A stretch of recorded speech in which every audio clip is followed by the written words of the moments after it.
नमस्कार विद्यार्थियों, आप सभी का फिर से स्वागत है। हम लेकर आए हैं आपके लिए नया चैप्टर जिसका नाम है सूक्ष्मजीव, मित्र एवं शत्रु। तो देखिए, ये सूक्ष्मजीव किस प्रकार से मित्र एवं शत्रु होते हैं हमारे लिए। चलिए स्टार्ट करते हैं।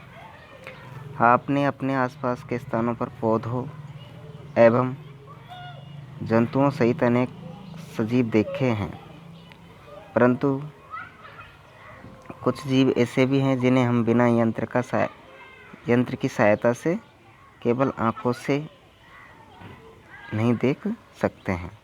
इन्हें सूक्ष्म जीव कहते हैं। उदाहरण के लिए आपने देखा होगा कि वर्षा ऋतु में नम ब्रेड रोटी सड़ने लगती हैं तथा इसकी सहायता सदैव सफ़ेद काले धब्बों से ढक जाती हैं। इन धब्बों को आवर्धक लेंस की सहायता से देखिए, आपको काले रंग की गोल सूक्ष्म संरचनाएं दिखाई देगी। क्या आप जानते हैं कि यह संरचना क्या है, ये कहाँ से आई? मतलब भाई, कोई आप अगर बरसात के मौसम में अगर ब्रेड या रोटी 2-3 दिन के लिए ऐसे खुले में रख दोगे ना, तो वो क्या है कि उस पर फफूंदी सा जाएगी। मतलब इतने बारीक छोटे छोटे सूक्ष्म जीव होते हैं जिससे वो सड़ने लगती हैं, तो जिसको हम खुली आंखों से नहीं देख सकते हैं। तो इनको आप आवर्धक लेंस की सहायता से इनको देख सकते हैं। लेकिन कुछ ऐसे सूक्ष्म जीव होते हैं जिसे आप ऐसी आवर्धक लेंस की सहायता से भी नहीं देख पाते हो। चलिए अब आता है सूक्ष्म जीव। क्रियाकलाप 2.1। बगीचे अथवा मैदान से एक बीकर में थोड़ी सी गीली मिट्टी लीजिए तथा उसमें जल डालिए। मिट्टी के कण बैठ जाने के पश्चात जल की एक बूंद स्लाइड पर लेकर सूक्ष्मदर्शी की सहायता से इसका परीक्षण कीजिए। आप क्या देखते हैं? मतलब आप अगर मैदान में कहीं से गीली मिट्टी लेकर पानी में डालोगे तो भारी मिट्टी बैठ जाएगी और सूक्ष्म कण हैं वो ऊपर तैरने लगेंगे, अगर आप स्लाइड पर रखकर सूक्ष्मदर्शी की सहायता से देखोगे तो। ठीक है। क्रियाकलाप नंबर 2.2। एक तालाब या पोखर से जल की कुछ बूंदें लीजिए। कांच की स्लाइड पर फैलाकर सूक्ष्मदर्शी की सहायता से इनका परीक्षण कीजिए। अगर आप कोई पोखर तालाब से भी इसी प्रकार परीक्षण करोगे, मतलब उस पानी को लेकर स्लाइड पर रखोगे और सूक्ष्मदर्शी की सहायता से देखोगे, तब भी आप उसमें सूक्ष्म जीव आपको नज़र आएंगे।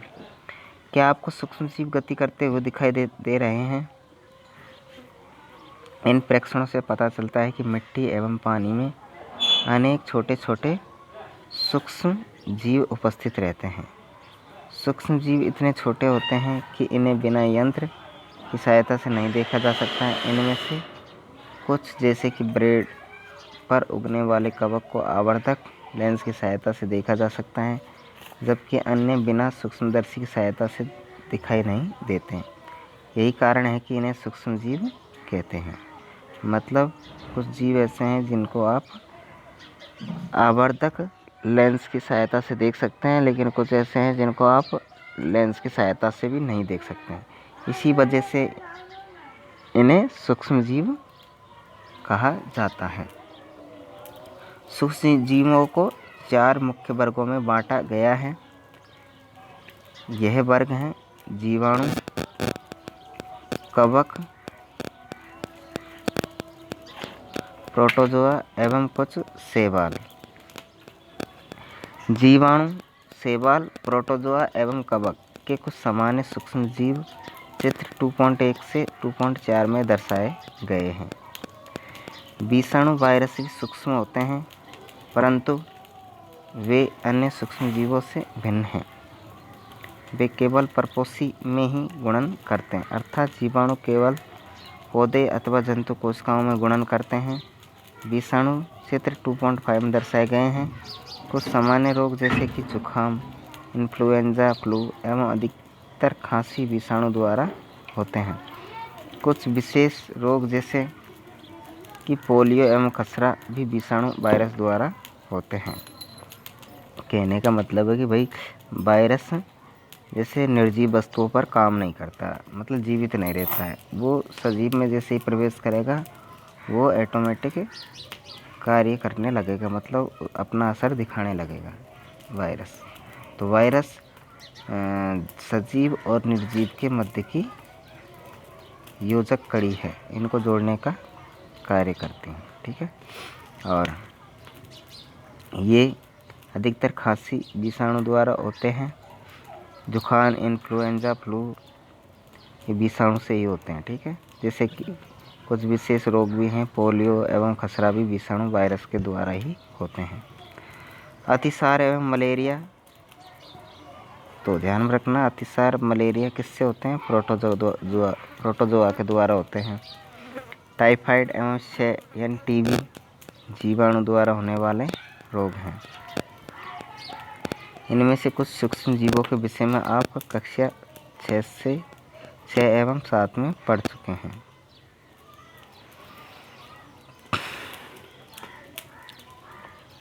तो देखिए, ये स्पाइरल जीवाणु हैं, ये छड़नुमा जीवाणु, और यहाँ देखिए सेवाल ये क्लैमाइडोमोनास, स्पाइरोगाइरा ये कोशिकीय जीव हैं। अमीबा, पैरामीशियम ये प्रोटोजोआ के अंतर्गत आते हैं, इनसे भी लोग बीमार पड़ते हैं। ठीक है ना, ये प्रोटोजोआ से की श्रेणी में आते हैं। ये कवक में देखिए राइजोपस, ब्रेड मोल्ड, मतलब ये ब्रेड मोल्ड में जो सड़न पैदा करते हैं वो राइजोपस हैं। पेनिसिलियस, सीलियम और एस्परजिलस ये क्या है? कवक। ठीक है, और यहाँ देखिए विषाणु हैं, ये वायरस इस तरह का, ये आपको ये वायरस नज़र आ रहा होगा, इस तरह का वायरस भी है। चलिए, अब सूक्ष्म जीव कहाँ रहते हैं? तो सूक्ष्म जीव कहाँ रहते हैं इनका हम पता करेंगे। चलिए देखते हैं। सूक्ष्म जीव एक कोशिक हो सकते हैं। सूक्ष्म जीव एक कोशिका से बना भी हो सकता है, जैसे कि जीवाणु, कुछ शैवाल एवं प्रोटोजोआ, अथवा बहुकोशिक भी हो सकते हैं, जैसे कि कई शैवाल एवं कवक। यह बर्फीली शीत से उष्ण यानी गर्म स्रोतों तक हर प्रकार की परिस्थिति में जीवित रहते हैं। यह मरुस्थल एवं दलदल में भी पाए जाते हैं। यह मनुष्य सहित सभी जंतुओं के शरीर के अंदर भी पाए जाते हैं। कुछ सूक्ष्म जीव दूसरे सजीवों पर आश्रित होते हैं, जबकि कुछ अन्य स्वतंत्र रूप से पाए जाते हैं। अमीबा जैसा सूक्ष्म जीव अकेले रह सकता है, जबकि कवक एवं जीवाणु समूह में रहते हैं। तो देखिए, ये सूक्ष्म जीव सर्दी और गर्मी के इलाकों में भी जीवित रहते हैं, और ये इनमें कुछ स्वतंत्र रूप से पाए जाते हैं और कुछ समूह के रूप में पाए जाते हैं। जैसे सूक्ष्म जीव अकेले रह सकता है, जबकि कवक एवं जीवाणु समूह में रहते हैं। ठीक है ना, कवक और जीवाणु ग्रुप में होते हैं, लेकिन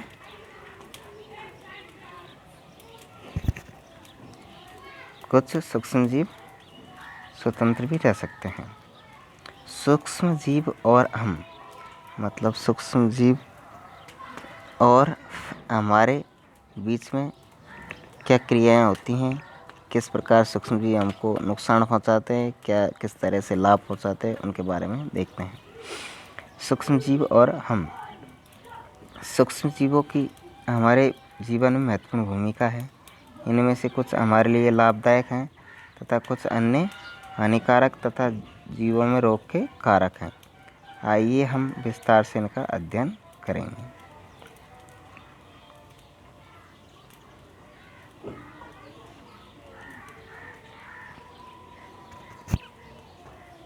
मित्रवत सूक्ष्म जीव। ये सूक्ष्म जीव मित्रवत रूप से हमारे लिए कैसे होते हैं, चलिए। सूक्ष्म जीव विभिन्न कार्यों में उपयोग किए जाते हैं। इनका उपयोग दही, तो दही हमारे लिए मित्रवत है, मतलब जीवाणु से ही दूध से दही बनता है। ब्रेड एवं केक बनाने में भी जीवाणु का मतलब सूक्ष्म जीवों का प्रयोग किया जाता है। प्राचीन काल से ही सूक्ष्म जीवों का उपयोग अल्कोहल बनाने में किया जाता है। तो भाई अल्कोहल यानी जो शराब बनाई जाती हैं, तो वो भी इन सूक्ष्म जीवों के माध्यम से उसको सड़ाकर कुछ स्टार्च युक्त पदार्थ को सड़ाकर बनाई जाती हैं। ठीक है, तो अल्कोहल बनाने में भी इन सूक्ष्म जीवों का उपयोग किया जाता है, यानी अल्कोहल C2H5OH यानी एथिल अल्कोहल। ये क्या है, शराब में जो नशा होता है ना, वो C2H5OH के कारण ही होता है, अल्कोहल का वजह से। इसको अगर सही नाम दिया जाता है एथिल अल्कोहल। ठीक है, पर्यावरण को स्वच्छ रखने के लिए भी इनका उपयोग किया जाता है। उदाहरण के लिए कार्बनिक अपशिष्ट, सब्जियों के छिलके, जंतु अवशेष, विष्ठा इत्यादि का अपघटन जीवाणु द्वारा किया जाता है तथा हानि रहित पदार्थ बनते हैं। स्मरण कीजिए, जीवाणु का उपयोग औषधि उत्पादन एवं कृषि में मृदा की उर्वरता में वृद्धि करने में किया जाता है, जिससे नाइट्रोजन स्थिरीकरण होता है। तो वही पर्यावरण में भी ये जीवाणु बहुत लाभदायक होते हैं। किस तरह से कि बहुत से पदार्थ होते हैं जिनके छिलके, मतलब सब्जियों के छिलके, पेड़ पौधों की पत्तियाँ और जंतुओं के मल, इनको सड़ाकर इनसे क्या हानि रहित पदार्थ बनते हैं। मतलब जैसे आप देख सकते हो कि खाद बनता है इनसे, जो मृदा की उर्वरकता को बढ़ाता है और जिससे क्या होता है, नाइट्रोजन स्थिरीकरण होता है। मतलब खेतों में नाइट्रोजन की मात्रा बढ़ती है, जिससे पौधे जल्दी से ग्रोथ करते हैं। पौधों में नाइट्रोजन की पूर्ति होती है, उनमें पोषण की पूर्ति होती है। दही एवं ब्रेड का बनाना, तो दही और ब्रेड कैसे बनते हैं देखिए। आप कक्षा 7 में पढ़ चुके हैं कि जीवाणु दूध को दही में परिवर्तित कर देते हैं। ठीक है ना, जीवाणु दूध से दही में बदलते हैं। हमने अपनी माँ को गर्म गुनगुने दूध में थोड़ा सा दही मिलाते हुए देखा है, जिससे दही जम जाता है। हमें आश्चर्य ऐसा क्यों? दही में अनेक सूक्ष्म जीव पाए जाते हैं, जिनमें लैक्टोबैसिलस नामक जीवाणु प्रमुख हैं। तो लैक्टोबैसिलस नामक जीवाणु है, इसकी के माध्यम से दूध से दही बनता है। दूध को दही में परिवर्तित कर देता है कौन? लैक्टोबैसिलस। तो आपको ध्यान में रखना है कौन सा जीवाणु दूध को दही में बदलता है, तो आपको ध्यान में रखना है लैक्टोबैसिलस। अगर आपकी ये एग्ज़ाम की दृष्टि से इम्पोर्टेंट हो सकता है। ठीक है, तो क्या है, लैक्टोबैसिलस दूध को दही में बदलता है। ये क्या है, जीवाणु। वह दूध में जनन कर उसे दही में परिवर्तित कर देते हैं। जीवाणु पनीर, चीज़, अचार एवं अन्य खाद्य पदार्थों को उत्पादन में सहायक हैं।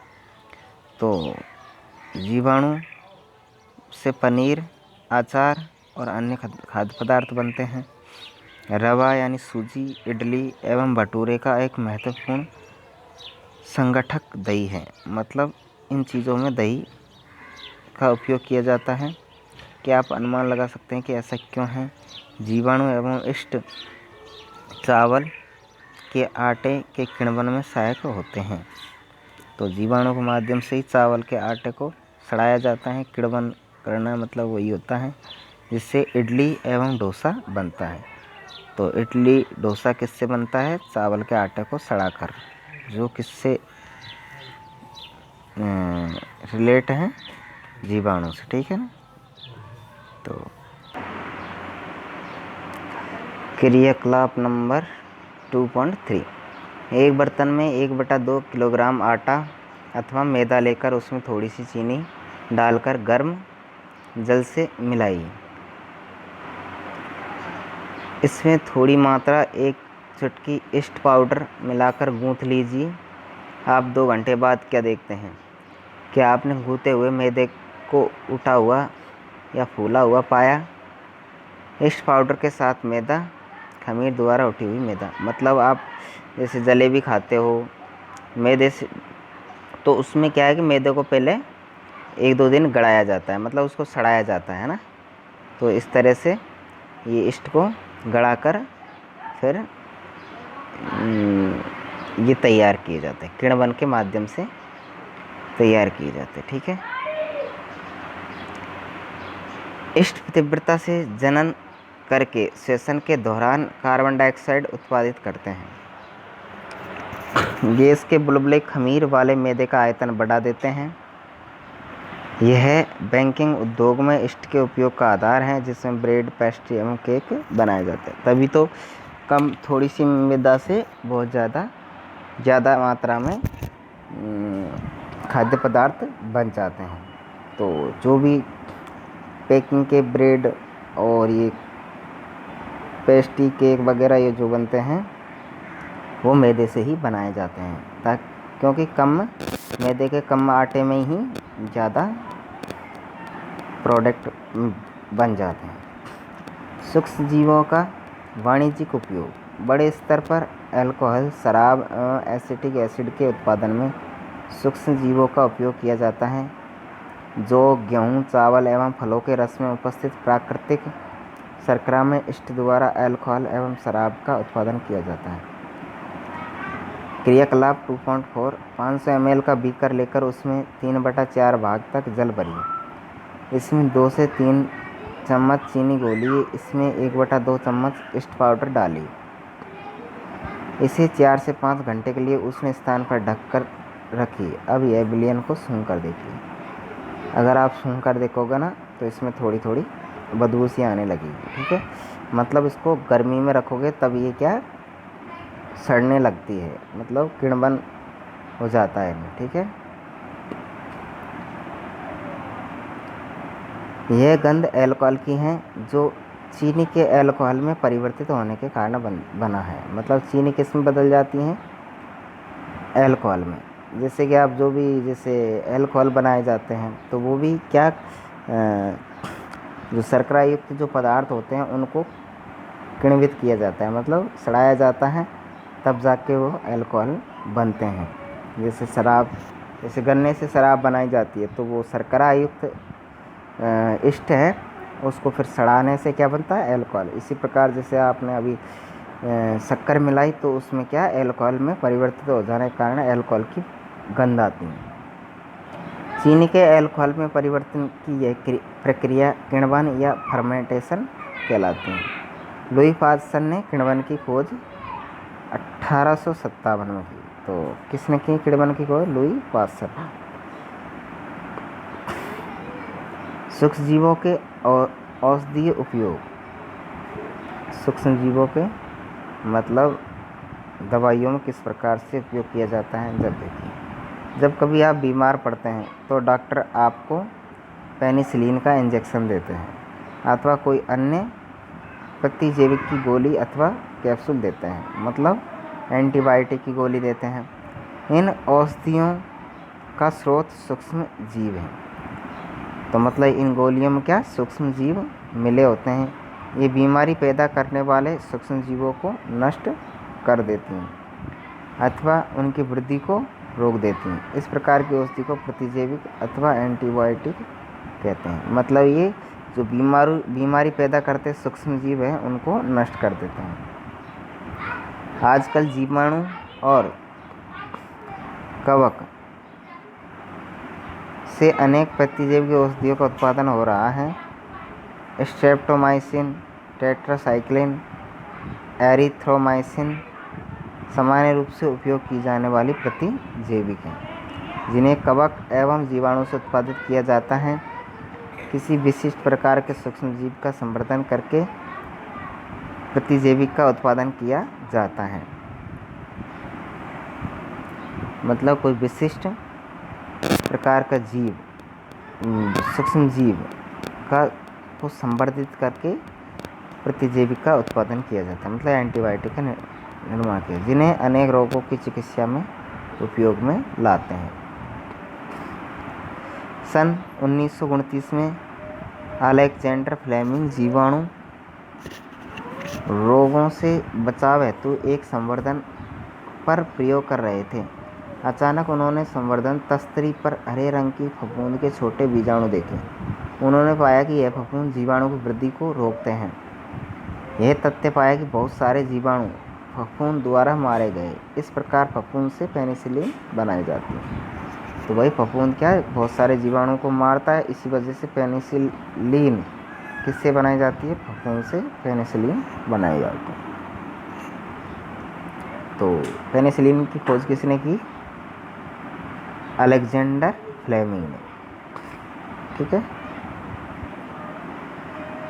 पशु आहार एवं कुक्कुट आहार में भी प्रतिजैविक मिलाए जाते हैं, जिसका उपयोग पशुओं में सूक्ष्म जीवों का संचरण रोकना है। प्रतिजैविक का उपयोग कुछ पौधों के रोग नियंत्रण के लिए भी किया जाता है। तो भाई पशु आहार और कुक्कुट आहार में प्रतिजैविक के इसीलिए मिलाया जाता है क्योंकि इनके जो मान ले जो गीला घास है वो खिलाया जाता है, तो उनमें बहुत सारे कीटाणु होते हैं, तो उनको ये प्रतिजैविक क्या मार देते हैं, तो इनके शरीर में बढ़ने से इनको रोकते हैं। जैसे एल्बेंडाजोल की गोली दी जाती है जानवरों को, इससे भी क्या उनके जो कीटाणु होते हैं अंदर के वो मर जाते हैं। मतलब बहुत से जानवरों के क्या कृमि पैदा हो जाते हैं ना, तो इसी वजह से ध्यान रखना चाहिए कि डॉक्टर की सलाह पर ही प्रतिजैविक की दवा लेनी चाहिए तथा उस दवा का कोर्स भी पूरा करना चाहिए। यदि आप प्रतिजैविक उस समय लेंगे जब उसकी आवश्यकता नहीं है, तो अगली बार जब आप बीमार होंगे और आपको प्रतिजैविक की आवश्यकता होगी तो वह उतनी प्रभावी नहीं होगी। इसके अतिरिक्त अनावश्यक रूप से ली गई प्रतिजैविक शरीर में उपस्थित उपयोगी जीवाणु भी नष्ट कर देती हैं। सर्दी, जुकाम एवं फ्लू में प्रतिजैविक प्रभावशाली नहीं है क्योंकि यह रोग विषाणु द्वारा होते हैं। तो देखिए भाई, आप जो भी दवाएं लेते हैं प्रति एंटीबायोटिक, तो ये डॉक्टर की सलाह पर ही लेना चाहिए। अगर आप मतलब एंटीबायोटिक की दवा कम लेंगे तो उससे आपकी बीमारी नहीं मिटेगी, और अगर ज़्यादा ले लेंगे तो आपके जो रोग प्रतिरोधक क्षमता है वो भी नष्ट हो जाएगी। इसलिए आपको आवश्यक मात्रा में जितनी ज़रूरत हो उतनी ही डॉक्टर की सलाह पर इनको लेना चाहिए। और सर्दी, जुकाम एवं फ्लू में एंटीबायोटिक दवाइयाँ काम नहीं करती क्योंकि यह रोग विषाणु यानी वायरस से होता है, तो वायरस में एंटीबायोटिक दवा काम नहीं करती। अब आता है वैक्सीन, टीका। शिशु एवं बच्चों को टीका क्यों लगाया जाता है? जब रोग कारक सूक्ष्म जीव हमारे शरीर में प्रवेश करते हैं तो उनसे लड़ने के लिए हमारा शरीर प्रतिरक्षी उत्पन्न करता है। शरीर को यह भी स्मरण रहता है कि भाई सूक्ष्म जीव अगर हमारे शरीर में पुनः प्रवेश करता है तो उससे किस प्रकार लड़ा जाए। अतः यदि मृत अथवा निष्क्रिय सूक्ष्म जीवों को स्वस्थ व्यक्ति के शरीर में प्रविष्ट कराया जाए तो शरीर की कोशिकाएं उसी के अनुसार लड़ने के प्रतिरक्षी उत्पन्न करके रोग कारक को नष्ट कर देती हैं। यह प्रतिरक्षी हमारे शरीर में सदा के लिए बनी रहती हैं तथा रोग कारक सूक्ष्म जीव से हमारी सदा के लिए सुरक्षा होती हैं। इस प्रकार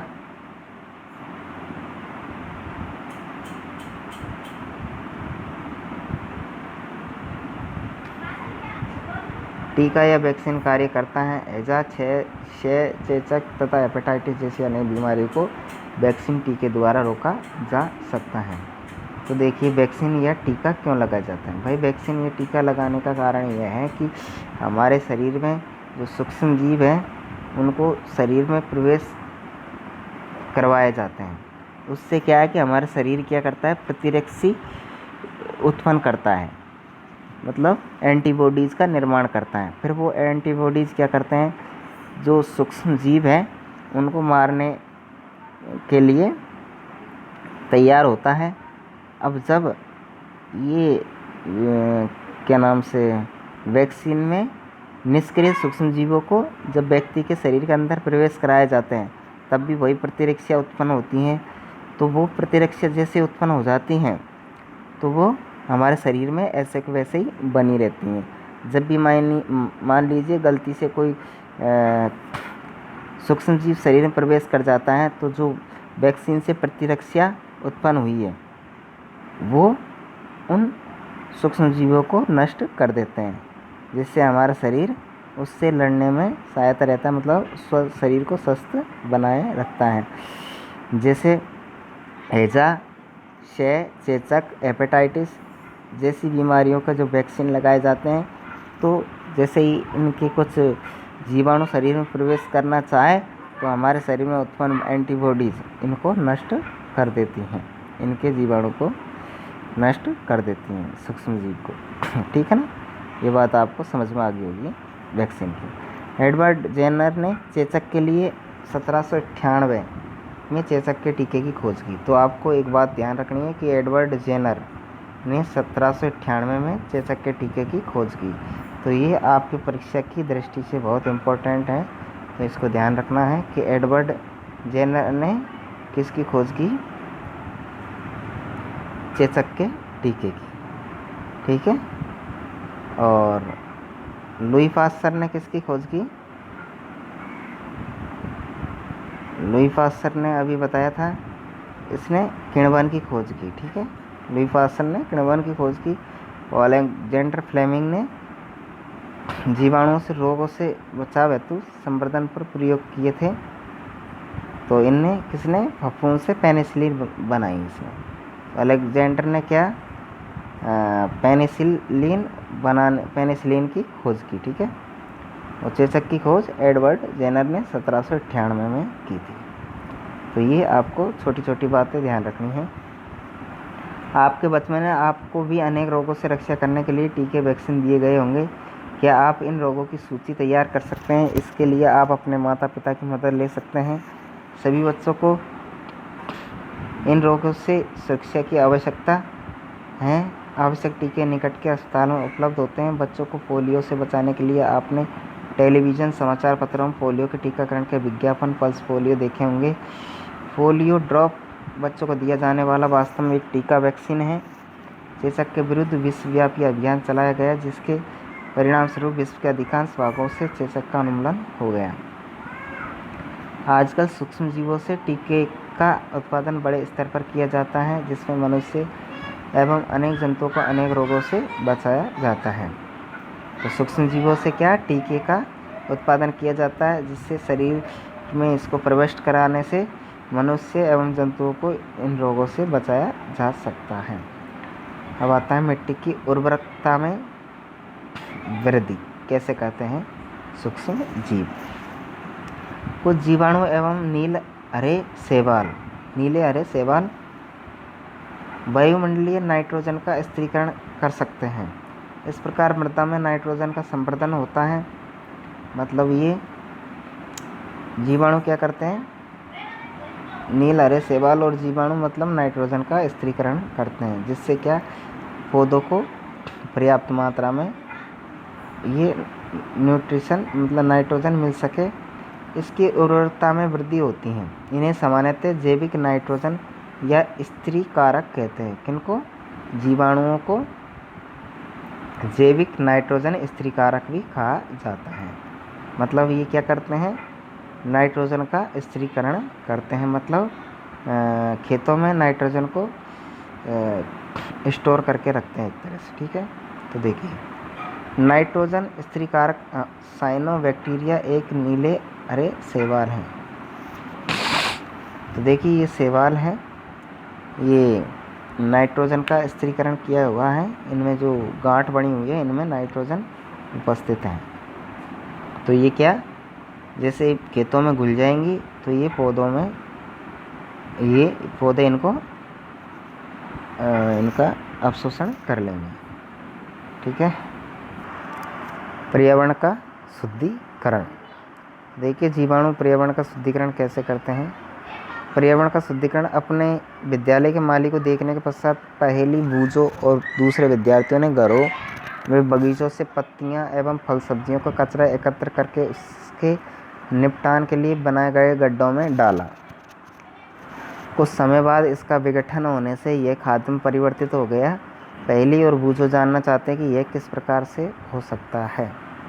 तो भाई ऐसा सुना है कि जैसे कूड़े कचरे और जो पेड़ों की पत्तियां हैं, सब्जियों के जो छिलके हैं, उनको अगर एक गड्ढे में डाला जाता है तो इनके किण्वन से क्या खाद बनता है। तो इसी तरह से इन विद्यार्थियों ने भी ऐसा ही किया है।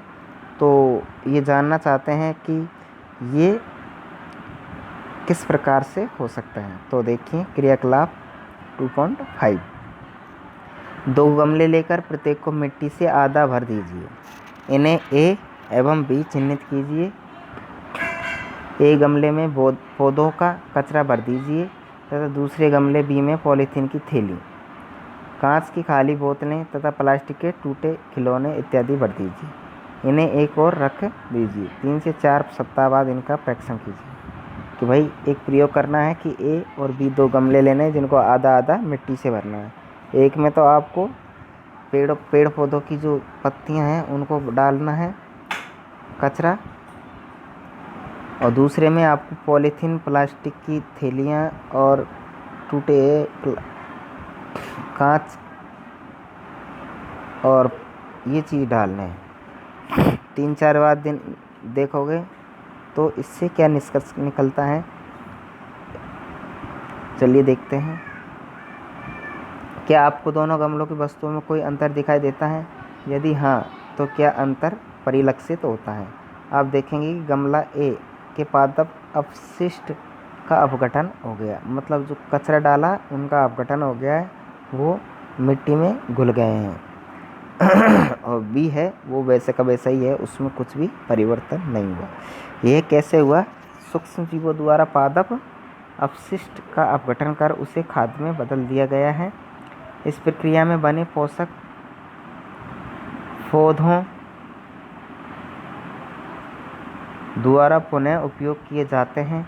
क्या आपने ध्यान दिया कि गमला बी के पॉलीथीन की थैली, कांच की खाली बोतलें, खिलौने के टूटे हुए टुकड़ों में इस प्रकार का परिवर्तन नहीं हुआ? सूक्ष्म जीव उन पर क्रिया करके खाद्य में परिवर्तन नहीं कर सकते हैं। आप अक्सर बड़ी मात्रा में मृत जीवों को सड़ते हुए पादप व कभी कभी सड़ते हुए जंतुओं के रूप में देखते हैं।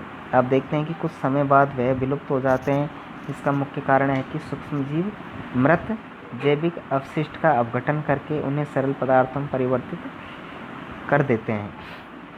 यह पदार्थ अन्य पौधों एवं जंतुओं द्वारा पुनः उपयोग कर लिए जाते हैं। मतलब जो पेड़ पौधे हैं जब वो टूट जाते हैं, उनकी पत्तियां टूट जाती हैं या फिर कोई जीव मर जाते हैं तो उनका कुछ दिनों बाद अपघटन हो जाता है। फिर उनसे जो प्रोटीन या कुछ नाइट्रोजन, ये क्या फिर से वातावरण में घुल जाती है, उनसे जो निकलती हैं, तो ये सरल पदार्थों में परिवर्तित हो जाते हैं। ये पदार्थ पौधों व जंतुओं द्वारा उपयोग में कर लिए जाते हैं। मतलब मान लीजिए उनका अपघटन हो गया और पेड़ पौधे उग रहे हैं तो पेड़ पौधे उनको अवशोषित कर लेते हैं। इस प्रकार से इनका चक्र चलता रहता है।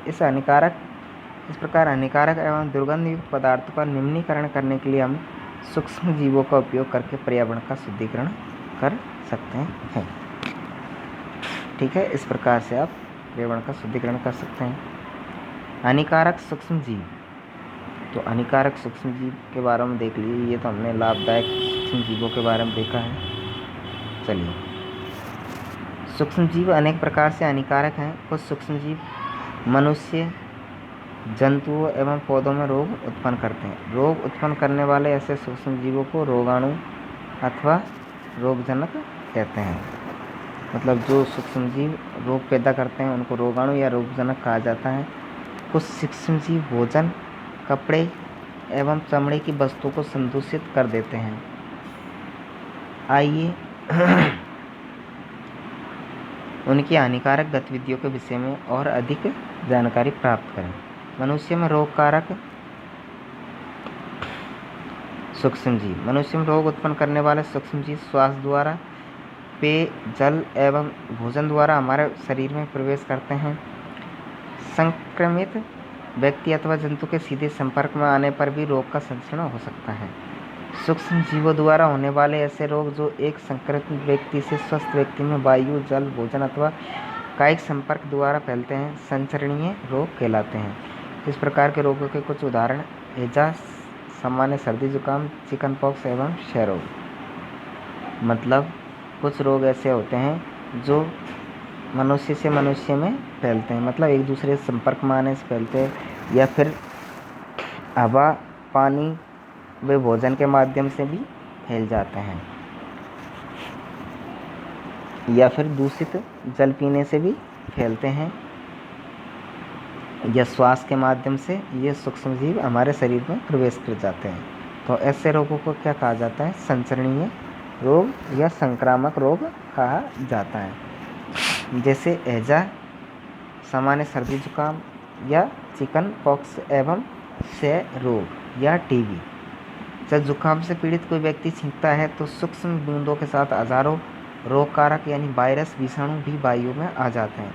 ये वायरस श्वास के साथ ली जाने वाली वायु के साथ शरीर में प्रवेश कर जाते हैं। जब मान लीजिए आप लोगों को किसी को जुकाम है, आप जुकाम खांसी है, जैसे आप खांसते हैं, छींकते हैं, तो जो हजारों सूक्ष्मजीव वातावरण में मिल जाते हैं। मान लीजिए आपके पास में कोई बैठा है तो वो दूसरा स्वस्थ व्यक्ति उन सूक्ष्म जीवों को, उन विषाणुओं को श्वास के माध्यम से उसके शरीर में अंदर चले जाते हैं, जिससे वो दूसरा व्यक्ति भी उस रोग से ग्रसित हो जाता है। तब आप संचरणीय रोगों का फैलना किस प्रकार रोकते हैं? मान लीजिए आप इस छींकने से, खांसने से अगर रोग फैलता है तो इनको कैसे रोक सकते हैं? हमें छींकते समय क्या ध्यान रखना चाहिए? मुंह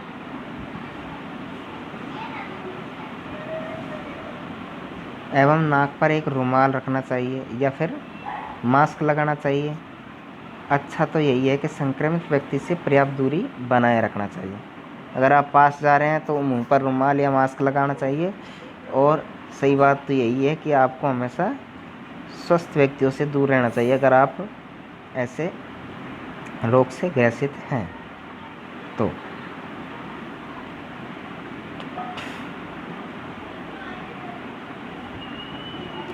कुछ कीट एवं जंतु ऐसे भी हैं जो रोग कारक सूक्ष्म जीवों के रोग वाहक का कार्य करते हैं।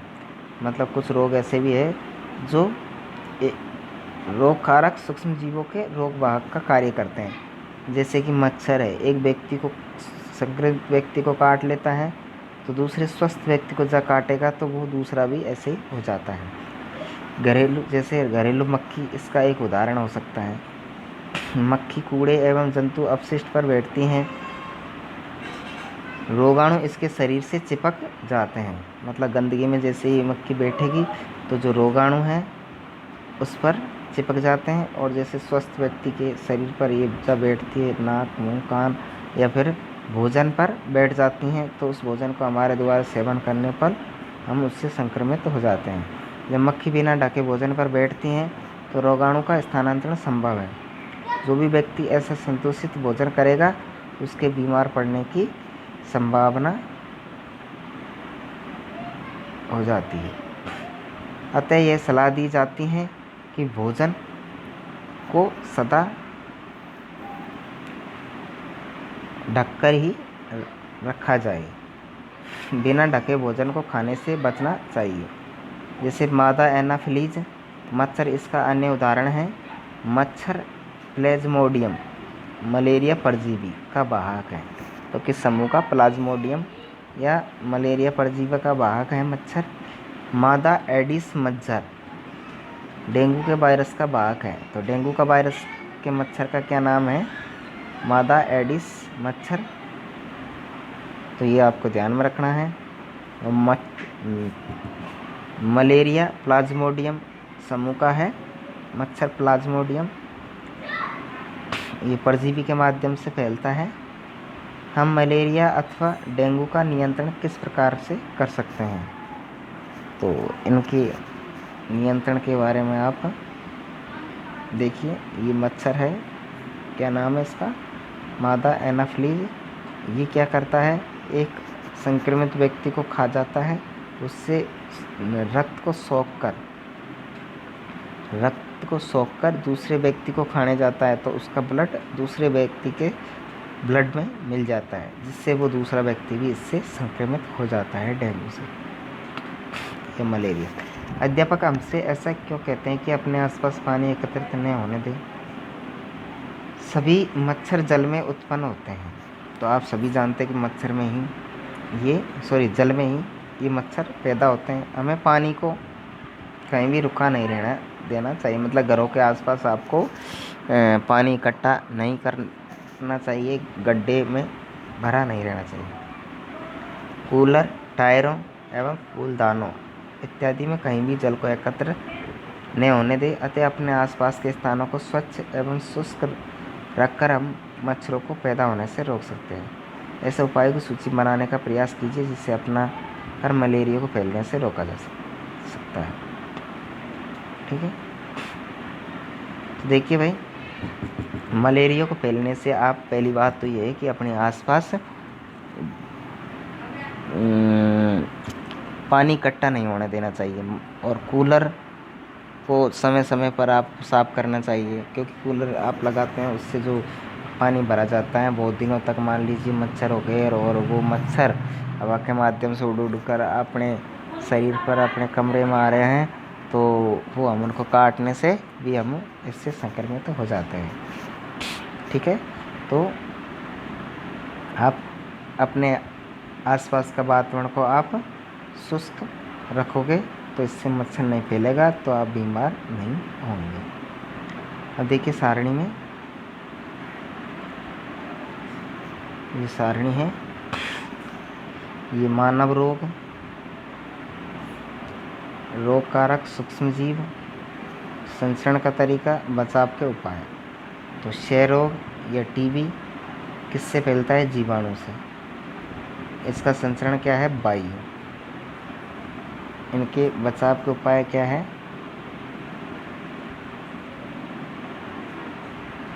रोगी व्यक्ति को पूरी तरह से अन्य रोगी व्यक्तियों से अलग रखना,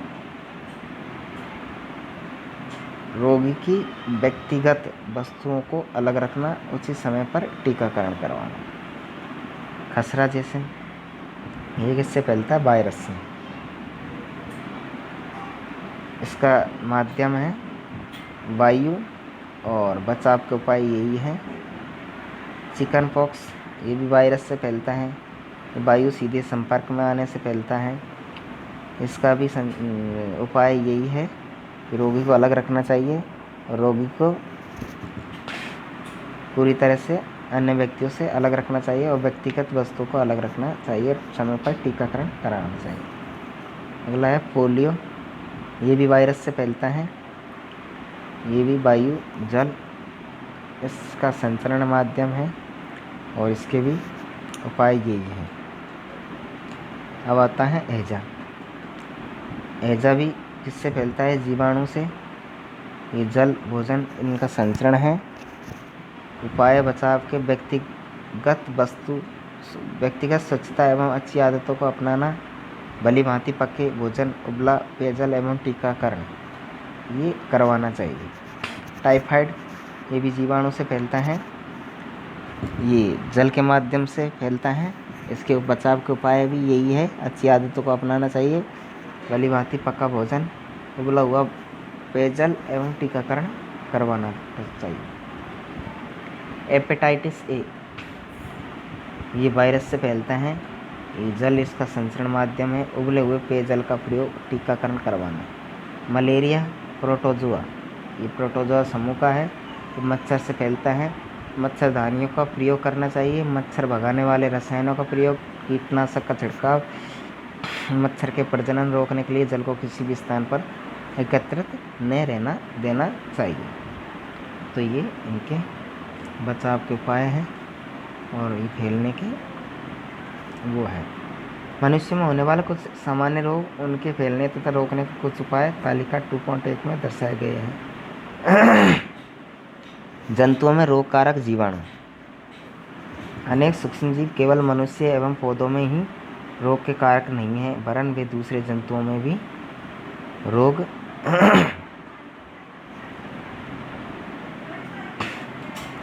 रॉबर्ट कोच ने सन 1876 में बेसिलस एंथ्रेसिस नामक जीवाणु की खोज की थी, जो एंथ्रेक्स रोग का कारक है।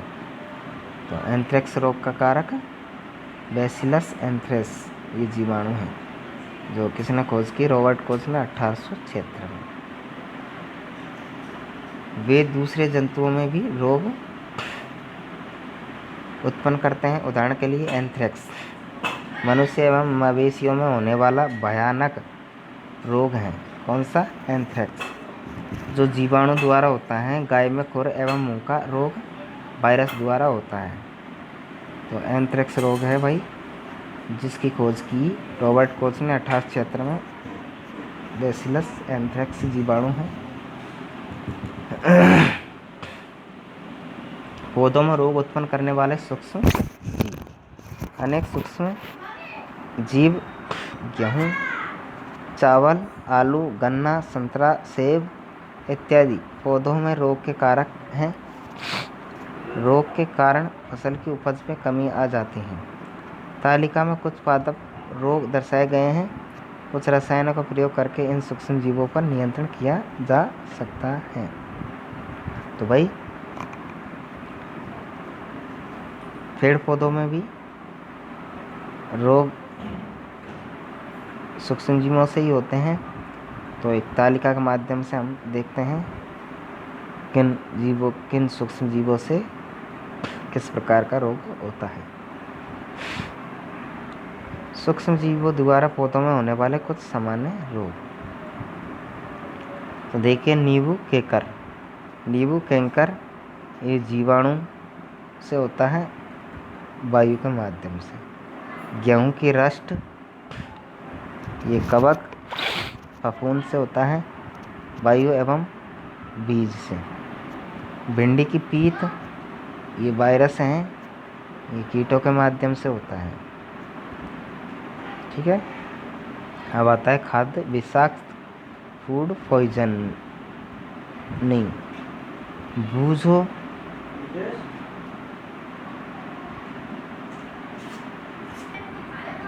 खाद्य विषाक्तता। बूझो के एक मित्र ने उसे एक पार्टी में आमंत्रित किया। वहाँ उसने अनेक प्रकार के व्यंजन खाए। घर आने पर उसे गमन उल्टी होने लगी। उसे अस्पताल ले जाया गया। डॉक्टर ने बताया कि यह खाद्य विषाक्तता के कारण होने वाली स्थिति है। पहेली को आश्चर्य होता है कि भोजन विष कैसे बन सकता है। सूक्ष्म जीवों द्वारा संदूषित भोजन करने से खाद्य विषाक्तता हो सकता है। हमारे भोजन में उत्पन्न होने वाले सूक्ष्म जीव कभी कभी विषैले पदार्थ उत्पन्न करते हैं। यह भोजन को विषाक्त बना देते हैं, जिसके सेवन से व्यक्ति भयंकर रूप से रोगी हो सकता है। तो भाई कभी कभार सूक्ष्म जीवों से भोजन संदूषित हो जाता है, जिसके सेवन से कभी कभी विषैले पदार्थ उत्पन्न करते हैं। यह भोजन को विषाक्त बना देता है, जिसके सेवन से व्यक्ति भयंकर रूप से रोगी हो जाता है। आप कभी कभी उसकी मृत्यु भी हो सकती है।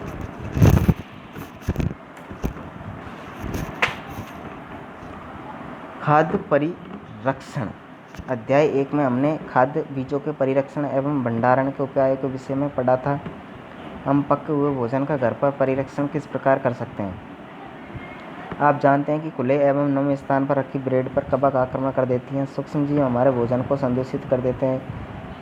संदूषित भोजन से दुर्गंध आने लगती है। इसका स्वाद भी खराब हो जाता है, पर रंग रूप में भी परिवर्तन आ सकता है। क्या भोजन का संदूषण एक रासायनिक अभिक्रिया है? तो आप सभी को पता है कि कोई भी खाद्य पदार्थ को आप खाना बनाते हैं, और खाने को आप अगर मान लीजिए आपने दाल बनाई, दाल आपने सुबह बना के रख दी, शाम को आप देखोगे ना तो दाल का स्वाद चेंज हो जाता है।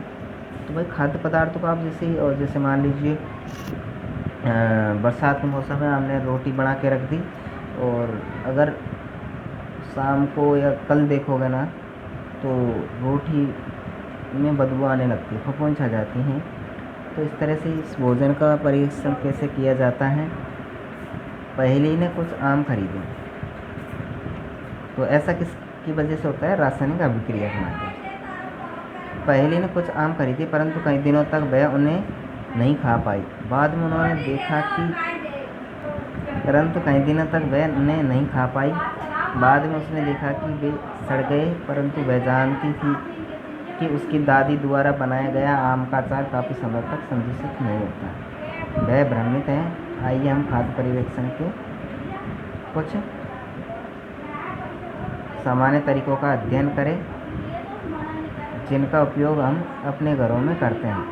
हमें उन्हें सूक्ष्म जीवों से बचाव के उपाय करना चाहिए। रासायनिक उपाय: नमक एवं खाद्य तेल का उपयोग सूक्ष्म जीवों की वृद्धि रोकने के लिए सामान्य रूप से किया जाता है, अतः इन्हें परिरक्षक कहते हैं। हम नमक अथवा खाद्य अम्ल का प्रयोग अचार बनाने में करते हैं, जिससे सूक्ष्म जीवों की वृद्धि नहीं होती है। सोडियम बेंजोएट तथा सोडियम मेटा बाइसल्फाइड सामान्य परिरक्षक हैं। जैम एवं स्पेस बनाने में इन रसायनों का उपयोग उन्हें संदूषित होने से बचाता है। नमक द्वारा परिरक्षण: सामान्य नमक का उपयोग मांस मछली के परिरक्षण के लिए काफ़ी लंबे अरसे से किया जा सकता है। जीवाणु की वृद्धि रोकने के लिए मांस तथा मछली को सूखे नमक से ढक देते हैं। नमक का उपयोग आम, आंवला एवं इमली के परिरक्षण में भी किया जाता है। चीनी द्वारा परिरक्षण: जैम, जेली एवं स्पेस का परिरक्षण चीनी द्वारा किया जाता है। चीनी के प्रयोग से खाद्य पदार्थ की नमी में कमी आती है, जो संदूषण करने वाले जीवाणुओं की वृद्धि को नियंत्रित। चीनी द्वारा परिरक्षण: जैम, जेली एवं स्पेस का परिरक्षण चीनी द्वारा किया जाता है। चीनी के प्रयोग से खाद्य पदार्थ की नमी में कमी आती है, जो संदूषण करने वाले जीवाणुओं की वृद्धि को नियंत्रित करता है। तेल एवं सिरके द्वारा परिरक्षण: तेल एवं सिरका का उपयोग अचार को संदूषण से बचाने में किया जाता है, क्योंकि इसमें जीवाणु जीवित नहीं रह सकते। सब्जियां, फल, मछली तथा मांस का परिरक्षण इस विधि द्वारा कर सकते हैं, तेल एवं सिरके के द्वारा। गर्म एवं ठंडा करना: आपने अपनी माँ को दूध उबाल कर रखते हुए देखा होगा कि उबालने से अनेक सूक्ष्म जीव नष्ट हो जाते हैं। इसी प्रकार हम अपना भोजन रेफ्रिजरेटर में रखते हैं, क्योंकि कम ताप सूक्ष्म जीवों की वृद्धि को रोकता है। तो मतलब अधिक गर्म करके ठंडा करने से उससे सूक्ष्म जीव मर जाते हैं, उससे भी परिरक्षण होता है। तथा उसको अगर रेफ्रिजरेटर में रखते हैं तो कम टेम्परेचर पर भी सूक्ष्म जीवों की वृद्धि रुकती हैं। थैलियों में आने वाला दूध संदूषित क्यों नहीं होता है? मेरी माँ ने बताया कि यह दूध पाश्चरीकृत है। पाश्चरीकरण क्या है? पाश्चरीकृत दूध को बिना उबाले इस्तेमाल किया जा सकता है, क्योंकि यह सूक्ष्म जीव से मुक्त होता है। इसके लिए दूध को 70 डिग्री सेंटीग्रेड पर 15 से 30 सेकंड के लिए गर्म करते हैं, फिर एकाएक ठंडा कर उसका भंडारण कर देते हैं। ऐसा करने से सूक्ष्म जीवों की वृद्धि रुक जाती है। इस प्रक्रिया की खोज लुई पाश्चर नामक वैज्ञानिक ने की थी, इसलिए इसे पाश्चरीकरण कहा जाता है। तो भाई पाश्चरीकरण क्यों कहा जाता है? क्योंकि इसकी खोज लुई पाश्चर ने की थी। भंडारण एवं पैकिंग: आजकल मेवे तथा सब्जियां भी वायुरोधी सील किए गए पैकेटों में बेची जाती हैं, जिससे सूक्ष्म जीवों में सुरक्षा होती है। नाइट्रोजन स्थिरीकरण: आपने कक्षा 6 और 7 में राइजोबियम जीवाणु के बारे में पढ़ा है, जो लेग्यूम पौधों दलहन में नाइट्रोजन स्थिरीकरण में सहायक होते हैं। स्मरण कीजिए, राइजोबियम लेग्यूम पौधों की ग्रंथियों में रहते हैं, जैसे सेम और मटर, जो एक सहजीविता है। कभी कभी तड़ित विद्युत द्वारा भी नाइट्रोजन का स्थिरीकरण होता है, परंतु आप जानते हैं कि नाइट्रोजन की मात्रा वायुमंडल में स्थिर रहती है। आपको आश्चर्य होगा कि यह कैसे संभव है। आइए इसके विषय में अगले भाग में समझते हैं। आप सभी को पता है कि मान लीजिए आप कोई दलहनी पौधों को जड़ सहित उखाड़िए, तो उस पौधों की जो जड़ें हैं उनमें थोड़ी थोड़ी ग्रंथियाँ यानी गांठ होती हैं। जो गांठ होती है उनमें क्या नाइट्रोजन उपस्थित होता है। तो दलहनी फसलें की जाती हैं, तो उससे क्या खेतों की उर्वरकता क्षमता बढ़ती हैं। फिर जैसे ही वो फसल को नष्ट होती हैं, तो वो नाइट्रोजन फिर से उस ज़मीन में मिल जाती हैं और फिर नेक्स्ट पौधे उसको यूज़ कर लेते हैं। और हमेशा नाइट्रोजन का वातावरण में स्थिरीकरण रहता है, स्थिर रहता है। तो ये स्थिरीकरण कैसे होते हैं आइए हम समझते हैं। तो देखिए ये पौधा है, तो इसमें देखिए छोटी छोटी सी गांठ नज़र आ रही होगी आपको, ये ठीक है। तो इनमें क्या नाइट्रोजन है। तो जैसे ये पौधा नष्ट होगा, फसल ख़राब होगी, तो ये जुताई के साथ इस खेत की मिट्टी में मिल जाएगी। लेग्यूम पौधों की जड़ ग्रंथियाँ हैं। नाइट्रोजन चक्र, हमारे वायुमंडल में 78% नाइट्रोजन है, नाइट्रोजन गैस है। नाइट्रोजन सभी सजीवों का आवश्यक संघटक है, जो प्रोटीन, पर्णहरित, क्लोरोफिल, न्यूक्लिक एसिड एवं विटामिन में उपस्थित होता है। तो नाइट्रोजन इनमें उपस्थित होता है, किन किन में? प्रोटीन, पर्णहरित, क्लोरोफिल, न्यूक्लिक एसिड एवं विटामिन में उपस्थित होता है।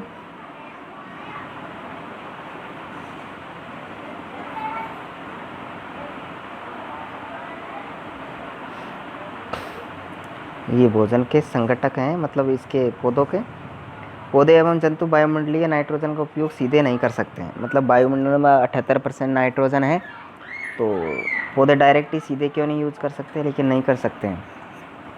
मिट्टी में उपस्थित जीवाणु वे नीले हरे शैवाल वायुमंडलीय नाइट्रोजन का स्थिरीकरण करके नाइट्रोजन यौगिकों में परिवर्तित कर देते हैं। जब नाइट्रोजन इस प्रकार उपयोगी यौगिकों में परिवर्तित हो जाती हैं, तो पौधे इसका उपयोग मिट्टी में से जड़ तंत्र द्वारा करते हैं। मतलब जड़ों के माध्यम से इनका उपयोग करते हैं, वायुमंडल से ये सीधे उपयोग नहीं कर सकते हैं।